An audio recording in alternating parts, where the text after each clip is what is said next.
तो कैसे हैं आप सब? आई होप आप लोग सब ठीक हैं।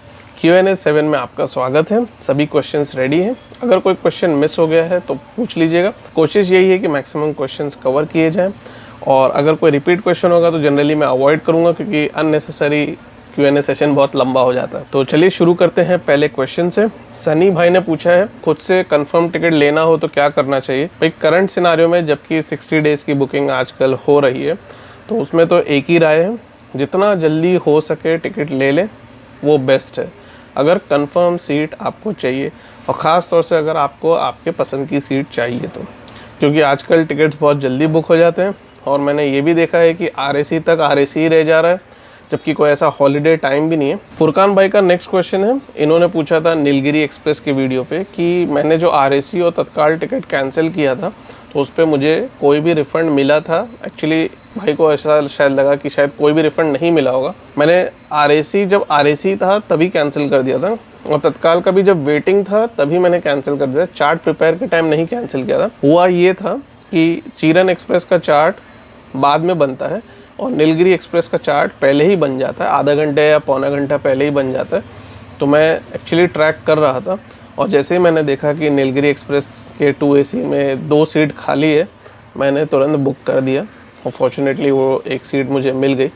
और उसके बाद ही तुरंत मैंने दोनों जो टिकट्स थे चीरन एक्सप्रेस के, जो कि उस वक्त RAC और तत्काल ही थे, वो मैंने कैंसिल कर दिए थे। तत्काल में भी एक्चुअली वेटिंग था, लेकिन वो मुझे ऐसा लग रहा था शायद कंफर्म हो जाएगा, लेकिन मैंने कोई चांस नहीं लिया। Next question Vihaan mall gaming बाई का है। इन्होंने उद्यान एक्सप्रेस के वीडियो पे पूछा है कि कौन सा फ़ोन यूज़ करते हैं। ये एक्चुअली बहुत फ्रीक्वेंटली आस्क्ड क्वेश्चन है, लेकिन फिर भी मैंने सोचा इसका आंसर दे देते हैं।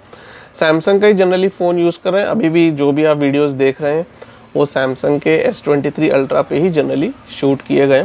बीच जर्नी में भी कोई और ऐसा फ़ोन नहीं मैंने यूज़ किया। नेक्स्ट क्वेश्चन है साजिद पठान भाई का। इन्होंने पूछा है कि Bandra terminus Ramnagar superfast express में कब जर्नी करेंगे?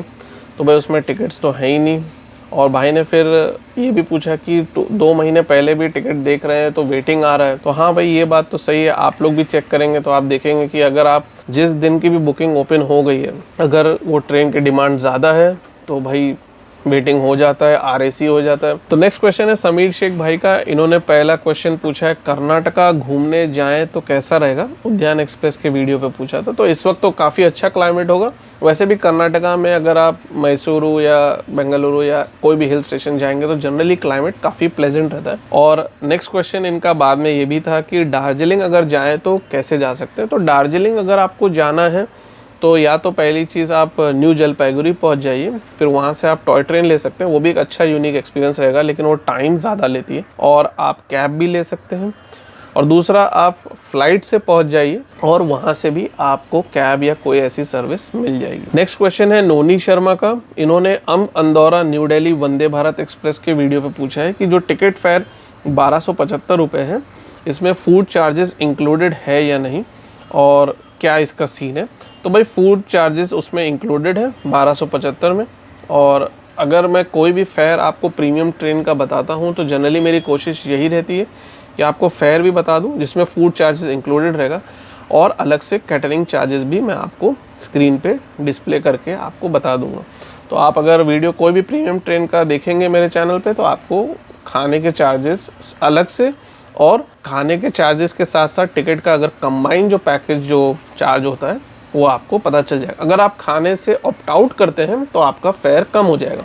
जैसे कि इस वंदे भारत एक्सप्रेस में अगर आप खान पान नहीं लेंगे तो आपको 1275 नहीं पड़ेगा, आपको may be I think around 1000 रुपये या उससे भी हो सकता है कम पड़े। नेक्स्ट सवाल है उद्यान एक्सप्रेस पे। इन्होंने पूछा है कि मील्स 2AC टिकट प्राइस में इंक्लूडेड है कि नहीं। भाई कोई भी नॉर्मल मेल एक्सप्रेस या सुपरफास्ट ट्रेन में खान पान आपको सेपरेटली खरीदना पड़ता है, वो कभी भी टिकट प्राइस में इंक्लूडेड नहीं होता है। आप कहीं से भी खरीद सकते हो, ऑन बोर्ड जो स्टाफ है उनसे, पेंट्री कार से, ऑनलाइन, जैसा भी आप चाहें। सिर्फ प्रीमियम ट्रेन में, जैसे कि अभी पिछले कमेंट में मैंने बताया, उसमें आपका खान पान टिकट प्राइस में इंक्लूड आप बुकिंग के टाइम ही कर सकते हैं। अगला फीडबैक प्रेम भाई का है भुवनेश्वर न्यू दिल्ली तेजस राजधानी एक्सप्रेस पे। भाई ने बोला है कि वॉशरूम की हाइजीन का बताएं। तो जनरली जर्नी एंड होने के टाइम या उससे पहले ही मैं आपको सारी डिटेल्स बता दूंगा कि पंक्चुअलिटी कैसी है, खान पान आपको अरेंज करना है या अगर मैंने खान पान लिया है तो कैसा रहा है, क्लीनलीनेस यानी सफाई कैसी रही है, और जब भी मैं सफाई का फीडबैक देता हूँ तो उसमें मैं वॉशरूम का भी इन जनरली इंक्लूड कर देता हूँ। मैं आमूमन वॉशरूम अब नहीं दिखाता हूँ क्योंकि कई बार मैंने सोचा है कि लोग खाना खाते रहते हैं तो वीडियो देखते रहते हैं, या कोई साथ में ट्रेन में या सफ़र में ट्रैवल कर रहा हो तब देख रहे हो, तो बगल वाला इंसान देखेगा कि भाई आप टॉयलेट दिखा रहे हो, वो भी अगर टॉयलेट नहीं साफ़ है तो फिर आप समझ सकते हैं कि वो क्या स्थिति में रहेगा। तो जनरली एक वर्बल फीडबैक दे देता हूँ। और अगर कोई प्रीमियम ट्रेन रहता है उसके कुछ फ़ीचर्स अलग रहते हैं, जैसे कि वंदे भारत में जनरली कुछ चीज़ें एक्स्ट्रा रहती हैं तो मैं वो इंक्लूड ज़रूर कर देता हूँ कि भाई ये मैंने देखा था। और अगर कोई ICF ट्रेन रहती है तो भी उसमें अगर कुछ अच्छाई रहती है, कुछ पुरानी यादें रहती हैं तो भी मैं इंक्लूड कर देता हूँ। फिर भी आप फीडबैक दीजिए, अगर आपको ऐसा लगता है कि मुझे वॉशरूम दिखाना चाहिए तो मैं फिर से रीइंट्रोड्यूस कर दूँगा। जब मैंने कंटेंट बनाना स्टार्ट किया था यही अपने चैनल पे, तब मैं वॉशरूम दिखाता था, लेकिन काफ़ी लोग कहते थे कि भाई थोड़ा सा ऑफ हो सकता है, और मैंने भी खुद इस बात पे गौर किया तो मैंने सोचा कि बात तो सही है। कोई खाना खा रहा है तो उस वक्त वॉशरूम देखना तो नहीं पसंद करेगा। वैसे सफाई के बारे में हमेशा मैं एंड ऑफ द जर्नी आपके साथ एक्सपीरियंस ज़रूर शेयर करूंगा, कोई भी जर्नी हो। जनरली SR4865 का क्वेश्चन है कि कोई आइडिया है कि भाई जो 3 मंथ्स की बुकिंग थी वो जो अब 2 मंथ्स हो गए, इसे आगे इंक्रीज़ किया जाएगा कि नहीं। आई थिंक भाई से टाइपिंग एरर हो गया, पहले 4 महीना था, 4 मंथ्स थी, 120 डेज़ की बुकिंग थी, और अब वो 2 मंथ्स है, तो भाई काफ़ी दिक्कत है। शायद भाई को भी हुई होगी, पता नहीं, लेकिन अभी फ़िलहाल कोई ऐसा ऑफिशियल अपडेट नहीं है। नहीं, मुझे ऐसा लगता है कि इतना जल्दी railways back on the original decision पे जाएगी। हो सकता है 90 डेज़ पे स्विच हो जाए, यानी कि 3 मंथ्स पे स्विच हो जाए, हो सकता है 4 मंथ्स पे ही स्विच हो, लेकिन मुझे लगता है आगे चल के तो जनरली हो जाना चाहिए। दिक्कत काफ़ी ज़्यादा बढ़ गई है, तो खास तौर से अगर बहुत सारी ट्रिप्स प्लान करनी हो तो। पवन भाई का क्वेश्चन है पिछले Q&A 6 पे, CR राजधानी एक्सप्रेस को मनमाड जंक्शन पे स्टॉप मिलना चाहिए या नहीं। तो भाई को मैंने रिप्लाई भी किया था, मेरे हिसाब से नहीं मिलना चाहिए। नासिक बहुत ज़्यादा दूर नहीं है मनमाड से, और CR राजधानी एक्सप्रेस कुछ जगहों पे जो लेट होती है उसमें से एक ख़ास जगह है जब ट्रेन जलगांव से मुंबई की तरफ आती है, और वहाँ पे स्केड्यूलिंग बहुत ज़्यादा एग्रेसिव है। मेरे समझ से अगर मनमाड जंक्शन पे स्टॉप दे दिया जाएगा तो मुझे लगता है वो पंक्चुअलिटी में बहुत बड़ा असर करेगा, और ट्रेन ऑलरेडी फुल कैपेसिटी ही जनरली चल रही है। तो ऐसा भी नहीं है कि ट्रेन साल के सिर्फ 2 महीने ही फुल कैपेसिटी या 4 महीने ही फुल कैपेसिटी चल रही है। मेरे समझ से तो साल के शायद 11 महीना या उससे प्लस ही फुल कैपेसिटी चलती है। तो मुझे नहीं लगता कि उसे मनमाड पे देना चाहिए स्टॉप। ऑलरेडी भुसावल एक एक्स्ट्रा स्टॉप तो ऐड हो ही चुका है इस टाइम टेबल में, मनमाड ऐड कर देंगे तो टाइम टेबल पे जो पंक्चुअलिटी रहेगी उस पर एक बहुत बड़ा सवाल उठ जाएगा। नॉर्मल डेज़ में भी ट्रेन कभी कभार 10 मिनट 15 मिनट मुंबई CSMT पे लेट हो जाती है, और अभी आजकल ठंडियों में तो पूछिए ही मत। एक और एक क्वेश्चन पवन भाई का है, Q&A 6 में ही इन्होंने पूछा था कि महाराष्ट्र एक्सप्रेस को LHB कोचेस क्यों नहीं मिले। वो महाराष्ट्र की सबसे लंबी चलने वाली ट्रेन है, यानी कि महाराष्ट्र स्टेट के लोगों के लिए डेडिकेटेड जो ट्रेन है उसमें सबसे लंबी दूरी कवर करने वाली। तो LHB कोचेस आई थिंक उसको इसलिए नहीं मिले कि शायद अलॉटमेंट नहीं हो पाया है, और जो भी जहाँ पे भी वो टर्मिनेट होती है वहाँ पे उसका मैनेजमेंट, उसमें जो डीजल की रीफ्यूलिंग करनी पड़ती है और कितने रेक्स चाहिए, तो यही सारे कुछ सवाल होंगे जो शायद आंसर्ड नहीं है या फिर पेंडिंग होगा इसमें कुछ सिचुएशन, उसके चलते नहीं मिली। लेकिन मुझे ऐसा लगता है ये साल नहीं तो अगले साल तो सेंट्रल रेलवे की काफ़ी ट्रेन्स को LHB कोचेस मिल जाना चाहिए। नेक्स्ट क्वेश्चन फजल शेख भाई का है। इन्होंने पूछा है कि 6-8 लोग एक साथ बुकिंग करें तो उन्हें पूरा एक कैबिन सीट में मिल जाएगा कि नहीं। तो भाई कैबिन में 4 सीट होती है, तो 6-8 लोग अगर एक साथ बुकिंग करेंगे तो डेफिनेटली वो 2 डिफरेंट कैबिन में जाएगा। या हो सकता है अगर 6 लोग हैं तो एक कैबिन हो और एक कूप हो जो कि 2 सीट का होता है, या हो सकता है दोनों ही कैबिन में हो और 4 और 2 के हिसाब से या 3-3 के हिसाब से बांट दिया जाए।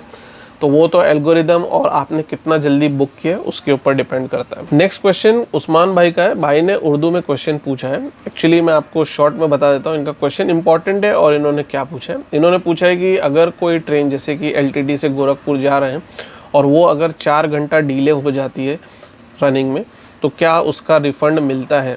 तो रिफ़ंड नहीं मिलता है, सिवाय IRCTC की जो ट्रेन्स हैं उन्हीं का रिफ़ंड मिलता है।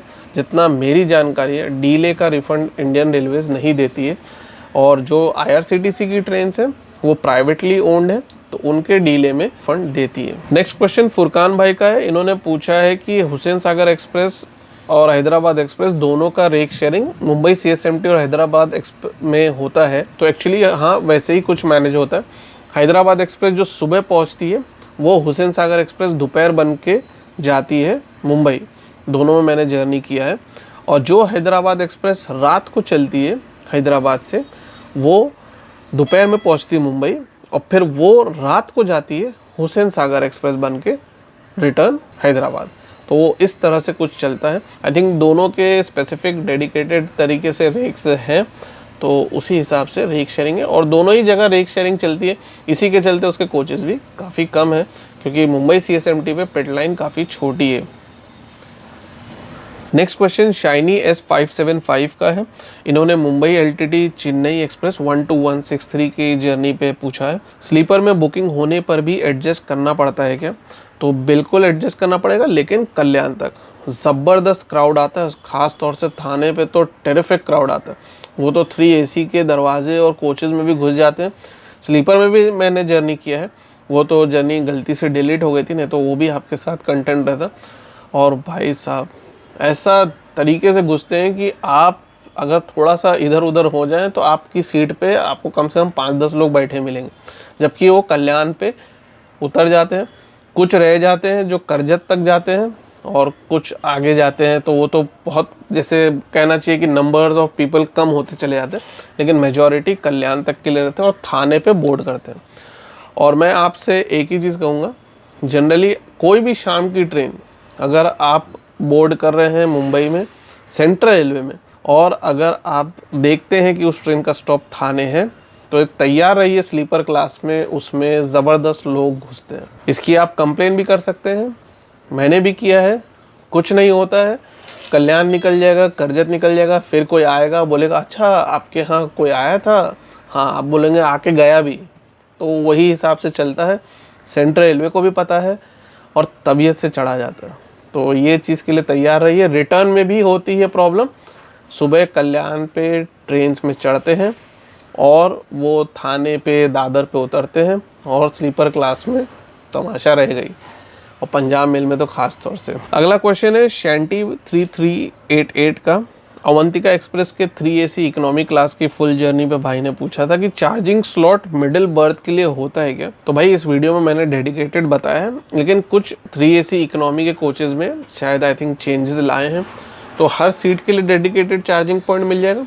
कुछ में आपको नहीं मिलेगा। आई थिंक वो टोटल 6 चार्जिंग पॉइंट है या 5 चार्जिंग पॉइंट है, जैसा बना हो कोच और जैसे चेंजेस नहीं किए हो, तो उस हिसाब से आपको वेरिएशन मिल सकता है, लेकिन जनरली चार्जिंग पॉइंट अच्छे खासे दिए हुए रहते हैं। फिर भी 3 AC इकोनॉमी में आपको कम चार्जिंग पॉइंट 8 सीट के बीच में देखने को मिल सकती है। उसके अंदर लेकिन एक एडवांटेज मैं आपसे ज़रूर शेयर करूँगा, जो रीडिंग लाइट रहती है वहाँ पे डायरेक्ट आप वायर लगा के फ़ोन को भी चार्ज कर सकते हैं। नेक्स्ट क्वेश्चन है जोधपुर साबरमती वंदे भारत एक्सप्रेस के वीडियो पे भाई ने पूछा है कि इसमें टिकट कितना है, और फिर भाई ने हिंदी में भी कमेंट किया है कि टिकट कितना है वंदे भारत का अहमदाबाद तक। भाई ये बहुत ही डिसअपॉइंटिंग है। मैंने भाई को डायरेक्टली लिख दिया कि वीडियो में दिखाया है, और मैं आप लोग से भी यही रिकमेंड करूँगा कि आप वीडियो देखिए पूरा। एक बार में नहीं देख सकते तो सब्सक्राइब कर लीजिए, आराम से देखिए, सुकून से देखिए, जब आपको टाइम मिले तब देखिए। मैक्सिमम इन्फॉर्मेशन शेयर की हुई है। भाई ने 2 मिनट भी वीडियो नहीं देखा,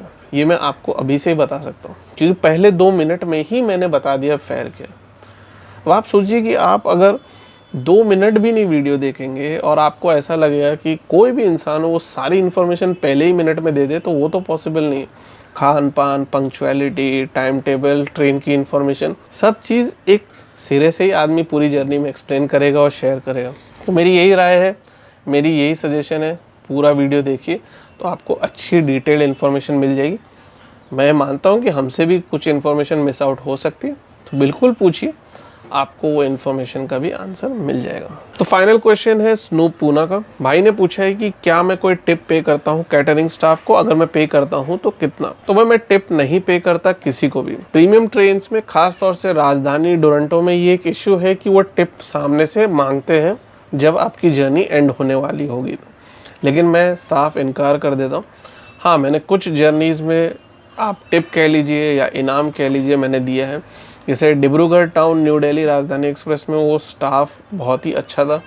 मुझे दही की एक्स्ट्रा ज़रूरत थी, मैंने उसे कहा भी कि मैं पे कर देता हूँ। उसने बोला सर कोई भी आप परेशानी पे वे करने का मत परेशान होइए, आप खाइए, आप अपनी तरफ से रिलैक्स होकर जाइए, और आपको कुछ भी एक्स्ट्रा चीज़ चाहिए मैं आपको प्रोवाइड करूँ। बंदा सबको अपनी तरफ से कर दे रहा था, एक्स्ट्रा जो भी जिसको भी चाहिए था। तो भाई मैंने अपनी तरफ से उसे वहाँ पे आप टिप कह लीजिए, इनाम कह लीजिए, उसकी सर्विस के लिए दिया। कोई चीज़ मिस नहीं किया, ना कोई चाय, ना कोई आइटम्स खाने में, सब चीज़ अपनी तरफ से बेस्ट पॉसिबल तरीके से दिया था, और मुझे उसकी एफ़र्ट काफ़ी अच्छी लगी थी। आप कह सकते हो कि वो 2 AC में जर्नी थी, लेकिन 2 AC होने के बावजूद भी मैंने 2 AC में और भी जर्नीज़ किए, ऑर्डिनरी या नॉर्मल सर्विस ही कई बार एक्सपीरियंस भी किया है, लेकिन वो बंदा बहुत ही अलग था, खासतौर से डिब्रूगढ़ टाउन न्यू दिल्ली राजधानी एक्सप्रेस का। ऐसे ही सियालदह राजधानी के भी हाउसकीपिंग स्टाफ जो मेरे कोच का था वो ज़बरदस्त था भाई। आज तक मैंने जितनी भी जर्नी की है वो बंदा मुझे हमेशा याद रहेगा। उसे हिंदी प्रॉपरली नहीं आती थी, उसे बंगाली आती थी, लेकिन मैंने उससे बात भी करने की कोशिश की और मैंने बात भी किया था, और मैंने अपने मन से उसे इनाम दिया था, क्योंकि मैं सुबह से देख रहा था वो बंदा एक अलग ही लेवल से वॉशरूम, कोच की सफाई की तरफ ध्यान दे रहा था। कोई भी बंदा जाता था वॉशरूम तो वो चेक करता था और देखता था कि भाई वॉशरूम क्लीन है कि नहीं है, कोशिश करता था कि वो ड्राई रहे। उसे कोई हर पैसेंजर जाने के बाद चेक करने का कोई टास्क नहीं दिया हुआ था, लेकिन अपनी तरफ से कर रहा था। बगल में दूसरे कोच का भी कोच अटेंडेंट था और हाउसकीपिंग स्टाफ भी था, वो कुछ भी ऐसा नहीं कर रहे थे, लेकिन ये बंदा अपनी तरफ से कर रहा था और ज़बरदस्त तरीके से काम किया था। हैंड टॉवल सबको अच्छे से टाइम पे दे दिया था ट्रेन स्टार्ट होते ही, और रात में भी 2 बार साफ़ कर दिया था। तो मैं रात में तो सोचा कि शायद हो सकता है ऑर्डर दिया होगा, ईस्टर्न रेलवे बहुत स्पेसिफिक है अपनी दोनों प्रीमियम ट्रेन्स के लिए, तो किया होगा। लेकिन जब मैंने सुबह उसका ये बिहेवियर देखा तो मैं इतना तो समझ गया कि ये रूटीन काम नहीं है, क्योंकि इतना तो कोई भी डेडिकेटेड तरीके से नहीं देखता है। वो बंदा एक्सेप्शनल था। बातचीत से पता चला तो ये भी मालूम मुझे हुआ कि वो सियालदह, बीकानेर, डोरंटो में भी ड्यूटी करते हैं, तो कभी राजधानी कभी डोरंटो में ऐसे उनकी ड्यूटी शिफ्ट होती है। तो वो बंदा भी ज़बरदस्त था, और भाई उसको मैंने अपने मन से इनाम बोल लीजिए, टिप बोल लीजिए, मैंने दिया था। अब वो मैं कितना देता हूँ, क्या देता हूँ, मैं याद खुद भी नहीं रखता। मैं अपना पर्स उठाता हूँ, जो मुझे अच्छा दिखता है, जो मेरे सामने मेरे पास करेंसी रहती है, मैं दे देता हूँ। अब वो 50 रुपीज़ भी रह सकता है, 100 रुपीज़ भी रह सकता है, बीच में कुछ 70, 40, 30 कुछ भी हो सकता है, लेकिन ऐसा मेरे को इंस्टेंस ज़्यादा नहीं मिला। मैं ये कह सकता हूँ कि अभी तक की जर्नीज़ में 3-4 जर्नी से ज़्यादा नहीं मिला था।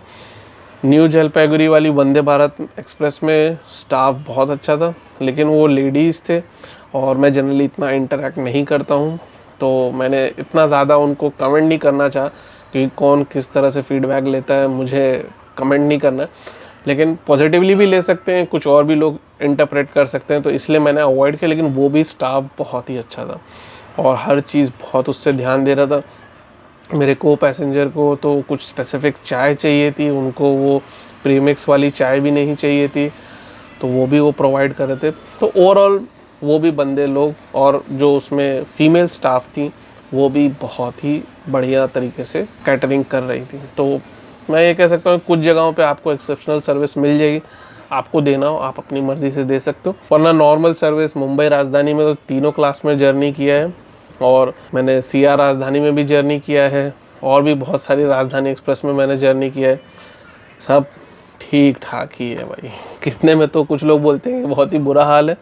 अब वो तो कभी एक्सपीरियंस अभी अपने साथ तो नहीं हुआ, लेकिन कभी हुआ तो भाई कंप्लेन कर देंगे। और राजधानी एक्सप्रेस या कोई भी प्रीमियम ट्रेन में अगर आपको ज़रा सा भी लगे खाना सही नहीं है, चेंज करना है या कोई कंप्लेन करना है, बिना कोई हिचकिचाहट कर दीजिएगा। आपने ऑलरेडी पे किया है और वो ऑब्लाइज्ड है आपको अच्छा खाना प्रोवाइड करने के लिए, तो वो कोशिश भी करेंगे आपको अच्छा खाना मिल जाए। तो ये था कुछ Q&A सेशन इस बार का। अगर कोई क्वेश्चन मिस हो गया है तो आप पूछ लीजिएगा। आई होप आपको इंटरेस्टिंग और अच्छा लगा हो। वीडियो आपने पूरा देखा, बहुत बहुत धन्यवाद। अगर आपने अभी तक सब्सक्राइब नहीं किया है तो सब्सक्राइब कर लीजिए, और भी इन्फॉर्मेटिव वीडियोस आती रहेंगी और भी इन्फॉर्मेटिव जर्नीज़ आपके साथ शेयर करूँगा। कोई भी फीडबैक हो, सजेशन हो तो कमेंट सेक्शन ज़रूर बताइएगा।